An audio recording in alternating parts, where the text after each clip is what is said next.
Hello everyone, welcome to this channel. Our channel narrates the life stories of our viewers from all around the world. To protect individuals' privacy, names are sometimes altered in these stories. My name is Mehrat and I'm 35 years old. The story I want to share is recent. My life has been quite complicated, largely due to my family's situation.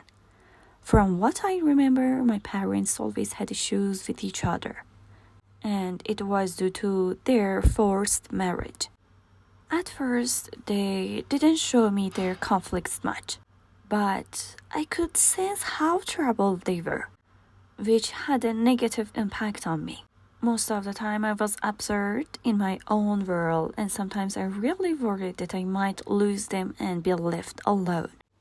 All the arguing and fighting eventually made me a reclusive and depressed person who struggled to connect with others. My older brother, Mehdi, was similar and we only occasionally spent time together.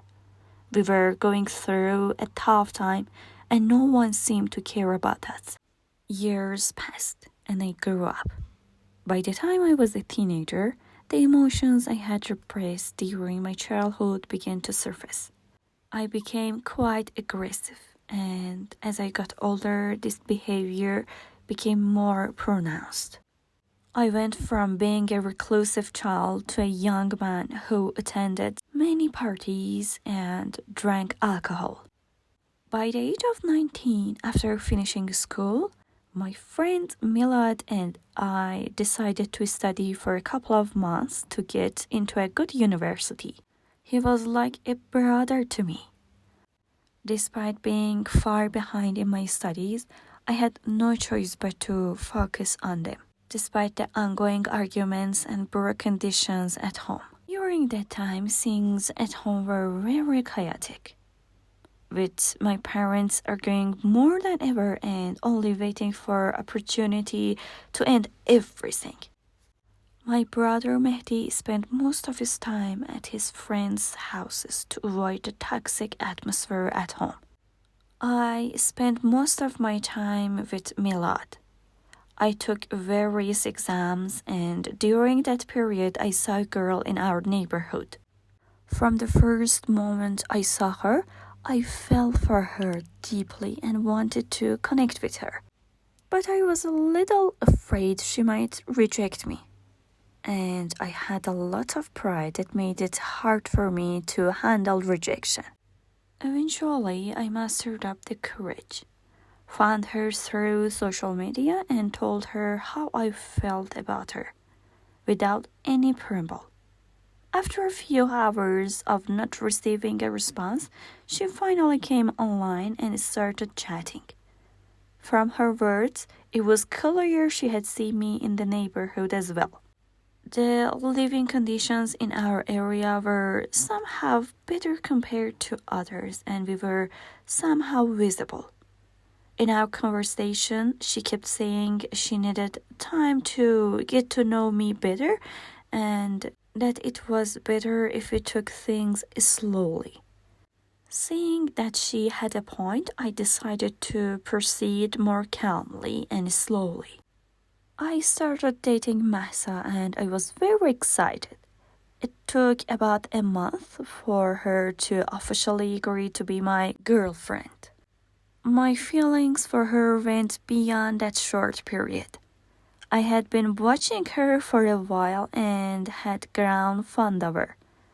I could easily hug and kiss her, although we hadn't been intimate yet. And let me mention that she often asked about my father's income, which I didn't like it.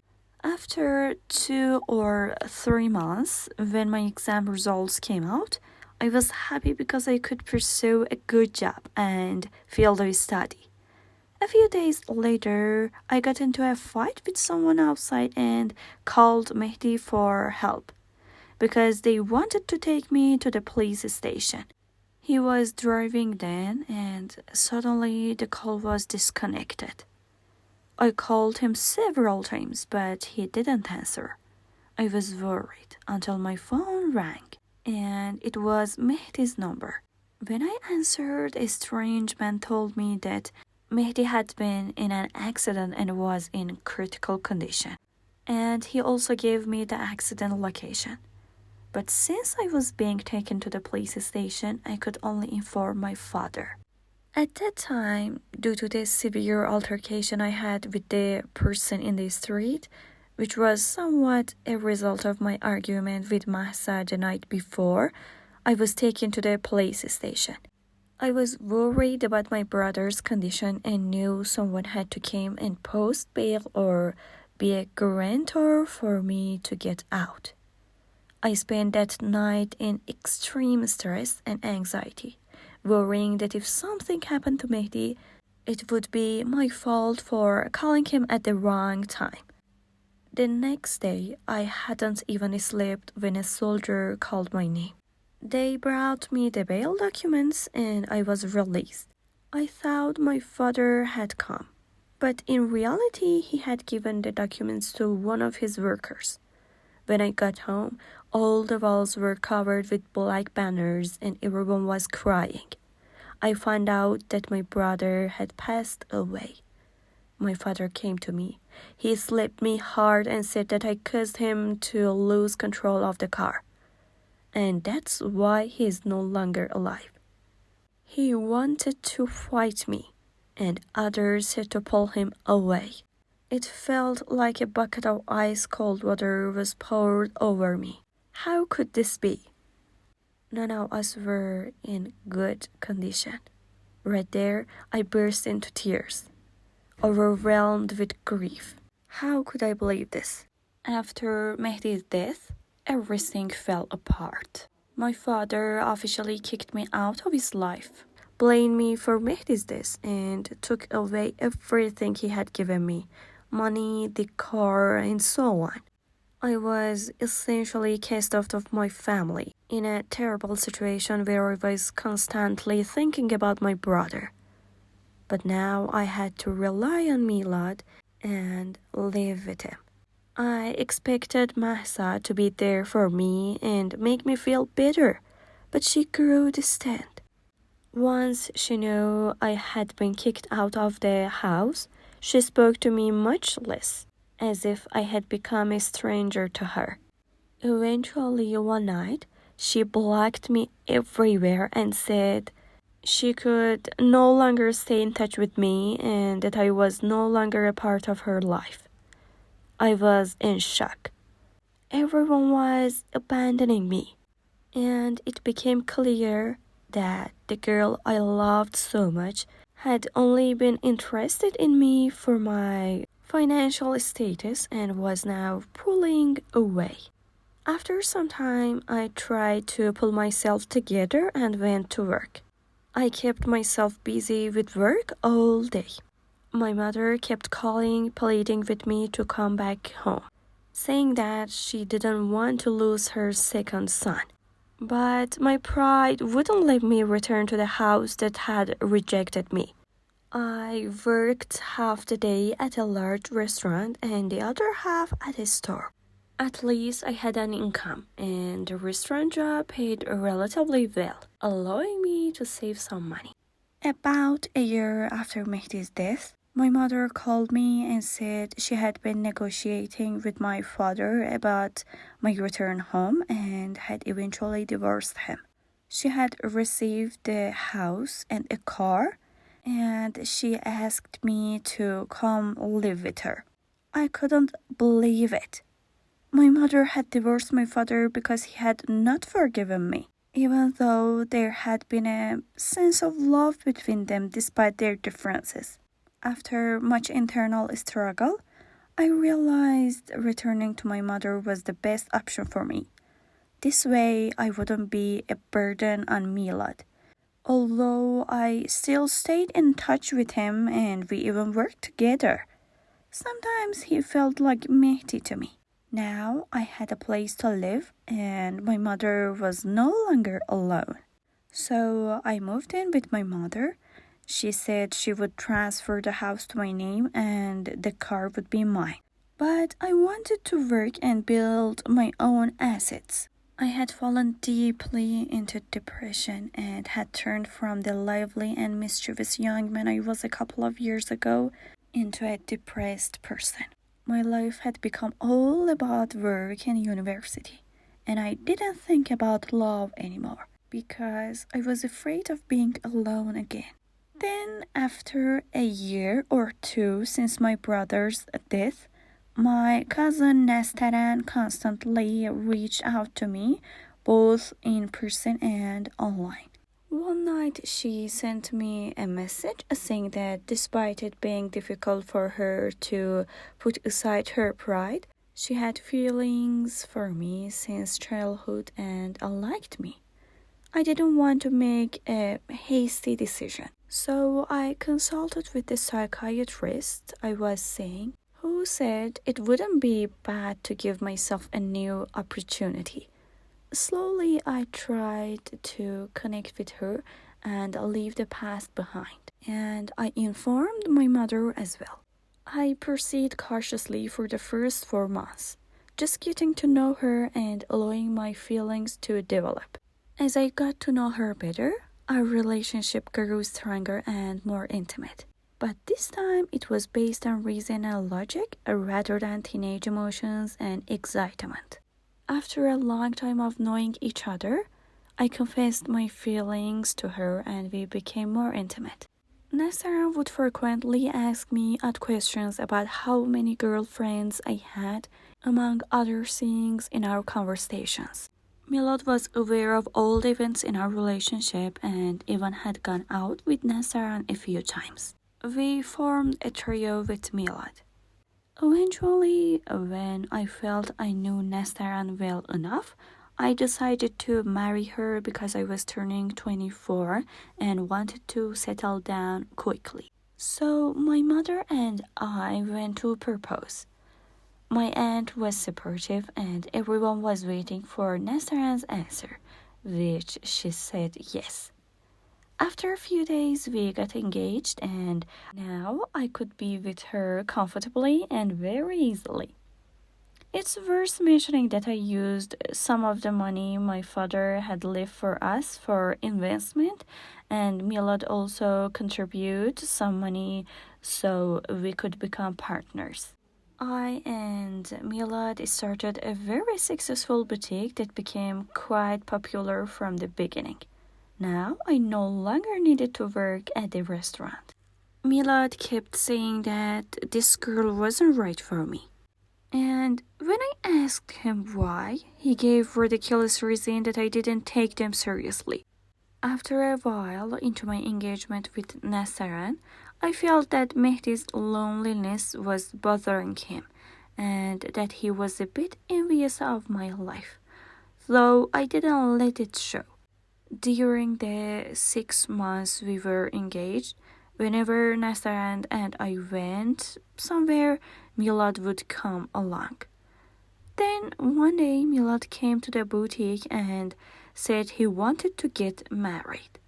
I thought he was joking until he said, "No, I'm serious. I'm marrying with my cousin Nargis. Remember? You had a crush on her for a while." I suddenly remembered what a great girl she was. Even though I was getting married, I asked if he really liked Nargis and he nodded and said yes. A few days later, Milad also got engaged. Within a few days, our group of friends became 4. Since Nasaran was my cousin, I didn't want things to move too quickly. So we decided to stay engaged a bit longer and then have a grand wedding before starting our life together. That's exactly what happened. Even though there wasn't much closeness between Nasaran and me during the engagement, I sometimes felt she was distant, perhaps due to her shyness. However, every time I saw Nargis, who had quickly gotten engaged to Milad, I felt a certain way. She truly looked like an angel, and I couldn't understand why Milad said his marriage to her wasn't out of love. After a while, when Milad couldn't convince me to call off my engagement with Nasaran, he quickly married Nargis and even praised her, saying he was very lucky. Our engagement period was quite long, so we had a very large wedding. My mother gave me my share of the house so I could find a good home for Nestarand and myself. And she also gave me the car since she didn't have a license. That night after the ceremony, Nestarand and I went to our new home. I was very excited about our wedding night and the prospect of being intimate with her. Once we were alone, I couldn't wait and started undressing her. I could see the desire in her eyes and wanted to make her as ready as possible before proceeding. After some affection, I noticed her eyes were half closed, so I laid her on the bed. As she was very eager, I stayed close to her and we were very intimate. Nastaran and I started a good life together and I was satisfied with everything. For the first 5 months of our marriage, I worked only at the boutique with Milad. But since living expenses were high, I added online sales to my work and spent most of my time at the boutique to manage the life that Nastaran deserved. After a while, I felt that Nastaran was unhappy because she constantly complained about me working all day. Additionally, our group outings decreased. Although Milad's wife, would often bring lunch and food to the boutique for Milad, Nastaran kept complaining and insisted on involving Milad and his wife in our life. One time I came home to find that Nastaran had prepared a lavish dinner and invited them over without informing me. I started feeling bad about this situation because I knew Nastaran didn't get along well with Nergis and often spoke poorly of her. Even though from what I had seen, Nergis was genuinely kind and liked Nastaran a lot. The happiness in my life with Nastaran only lasted the first 6 months. Gradually, she began finding more faults and didn't understand all my efforts to provide a better life for her. She kept comparing our life with others, saying things like, "Look at Milad, his house is much better than us." She didn't consider that Milad's father had provided everything for him. Hearing these comments bothered me and created distance between us. Additionally, Nastaran had become less affectionate and seemed to be growing cold towards me. She enjoyed going out with Milad and his wife more than spending time with me. Naturally, any man would feel bad and exhausted in this situation. When you put in so much effort to make someone happy and they don't appreciate it, life becomes frustrating. At this time, Milad also seemed dissatisfied with his life. Every time Nargis brought him food, he accepted reluctantly, which wasn't fair to her. Nargis was a girl who had many suitors better than Milad deserved better. Sometimes I tried to talk him and tell him that treating his wife this way wasn't right. After all, I knew firsthand how hard it is to be ignored by someone you love, and Nestaran was doing that. But his response was, "No matter how beautiful or charming she is, she doesn't appeal to me." I thought love would develop over time, but it never did, and I never fell in love with her. Living like this is hard for me. I told him that she had turned down many people for him. In fact, she had even told me so herself. But he just said he had no feelings for her. Once he opened up to me and said that he had feelings for someone else who had since married, so he felt he had to get married too. However, the person was always on his mind. It was the first time he talked about something like this, though he didn't specify who he was talking about, but it was clear he had deeply loved someone. I found his actions hard to justify, especially since he sometimes flirted with other girls online. I felt sorry for poor Nargis. Then one night I suddenly saw that Nargis had sent me a follow request on social media. This was about 2 or 3 years after my marriage, and despite Nestaran's cold behavior, I was trying to love her. I followed her back, but no messages were exchanged between us. Nestaran's birthday was coming up, and I decided to throw a big party for her, inviting Milad and Nargis as well. I wanted to do something to make her forget any difficulties and make our life like it was at the beginning.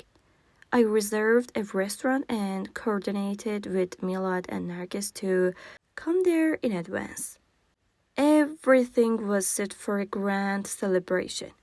When I took Nastaran to the restaurant, Milad and Nargis surprised her with a lot of excitement, and she was genuinely surprised. However, it didn't take long for her to start complaining again.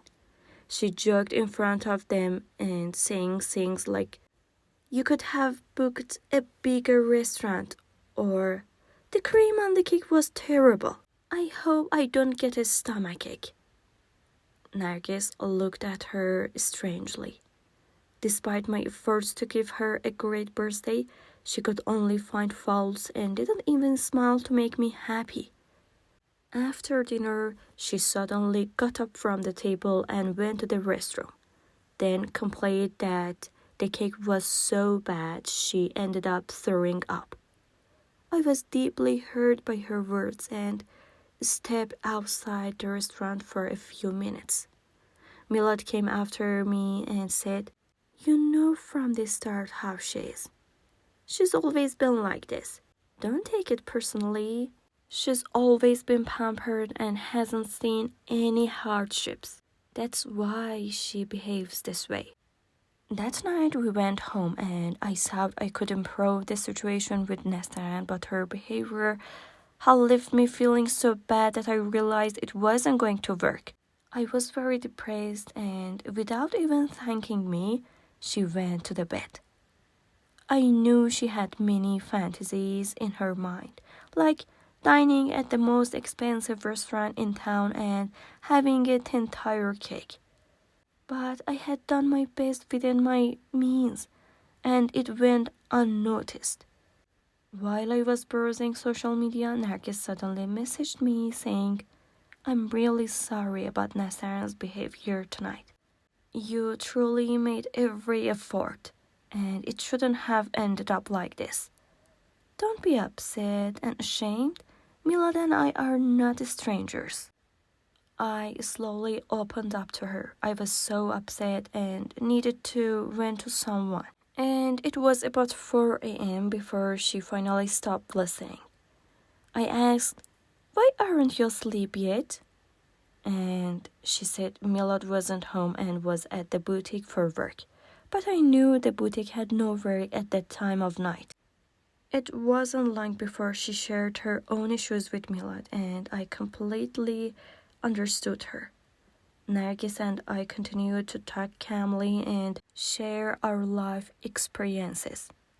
Over the next 2 to 3 months, she began to openly discuss her problems with Milad, and I also expressed how I was fed up with Nastaran's behavior.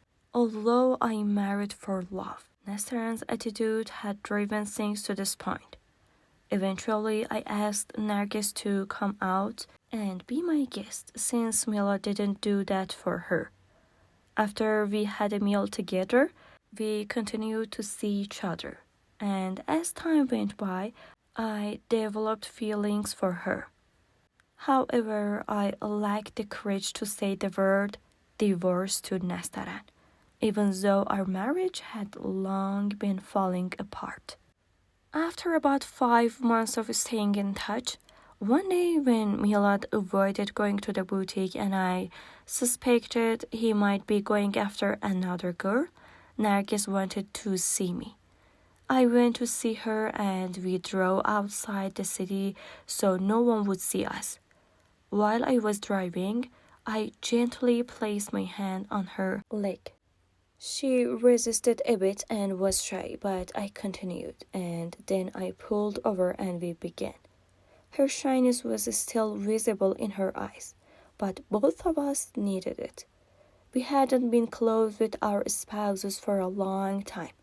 I realized the car wasn't a good place, so I took her to a small garden we had. Her shyness had diminished and we continued. Afterwards, I felt a bit of guilt that night. I had been intimate with my partner's wife, who was also a friend. However, seeing how Milad and Nestan were indifferent to us, I felt my actions weren't entirely wrong. Nargis and I had developed feelings for each other, and after that time, we were together a couple more times, both in the same garden. Nargis was truly a kind and lovable person. I kept thinking about how Mila didn't appreciate her. The next time we planned to be together, Nastaran said she would go to her mother's house for a couple of days. I was used to her sudden departures, so I left the boutique to Milad and went home to invite Nargis. While we were together, I suddenly heard someone coming up the stairs. I thought it must be from the apartment above. Then I saw Milad standing at the door. He had gotten suspicious about my recent actions and followed me and had caught me here. I was stunned and tried to speak, but he said he didn't care about Nargis and threatened me, saying he would make sure I suffered. He hit me a few times. I didn't defend myself. He also hit Nargis and then left. He acted as if I didn't know about his own infidelity with Nargis. After he left, Nargis was very upset and I told her that Milad had cheated on her several times from the beginning. I calmed her down a bit and sent her to her mother's house. I hoped Milad wouldn't tell Nastaran anything. I went to the boutique and found no sign of Milad. I was worried all night, with no news of either Milad or Nastaran. I could barely sleep. I spoke a lot with Nargis, reassured her, and promised to marry her after all this. The next day there was still no news of them. I expected Milad to tell Nastaran everything and ruin my life, but it seemed they had disappeared. That night, Milad called me and said that he had taken my wife and that the disgrace would remain with me forever. I was furious and could hardly breathe. I hung up. Some time passed since then. The incident brought me significant shame, and everyone said my wife had run away with my friend.